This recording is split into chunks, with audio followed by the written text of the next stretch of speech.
হাবিল এবং কাবিল আমরা নাম শুনেছি হয়তো, যেহেতু এটা নতুন আলোচনা না। এই হাবিল আর কাবিল এরা কুরবানি করে, এরা তো ভাই। রব্বুল আলামিন হাবিলের কুরবানি কবুল করেন আর কাবিলের কুরবানি কবুল করেন।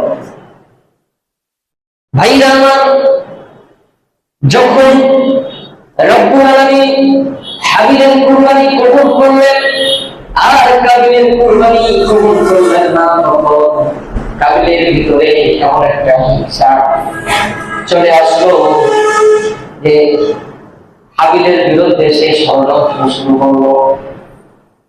কাবিল বলতে লাগলো, আমিও কুরবানি করলাম, হাবিলও কুরবানি করলেন, তারটা গ্রহণ করা হলো, গ্রহণ করা হলো না। আমি হাবিলকে আর পৃথিবীতে বাঁচতে দেব না। হিংসা কতটা খারাপ, কতটা জঘন্যতম পাপ হলে এইরকম টেন্ডেন্সি, এইরকম চিন্তা ভাবনা, এইরকম থিঙ্কিং তার ভিতরে কাজ করে। ভাইরা আমার, এই হিংসা জাগ্রত হওয়ার কারণে তার এমন ষড়যন্ত্র তার ভিতরে কাজ করলো যে শেষ পর্যন্ত সে হাবিলকেই হত্যা করতে সক্ষম হলো। আর এখান থেকে আমরা কি শিখতে পারলাম?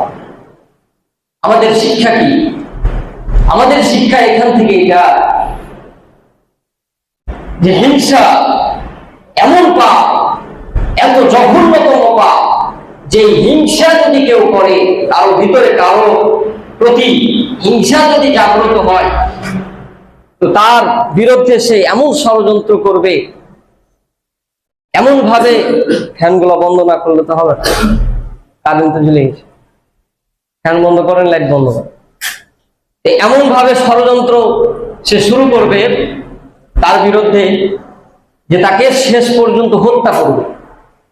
আজকে বর্তমান জামানায়, বর্তমান সময়ে আমাদের সমাজে, এলাকায় আমরা দেখতে পাই যে কেউ যখন কারো উপর হিংসা করে, তখন এমন ষড়যন্ত্র শুরু করে যে কাবিল যেমন হাবিলের উপর করেছিল, ঠিক ওরকমটাই করে, কিন্তু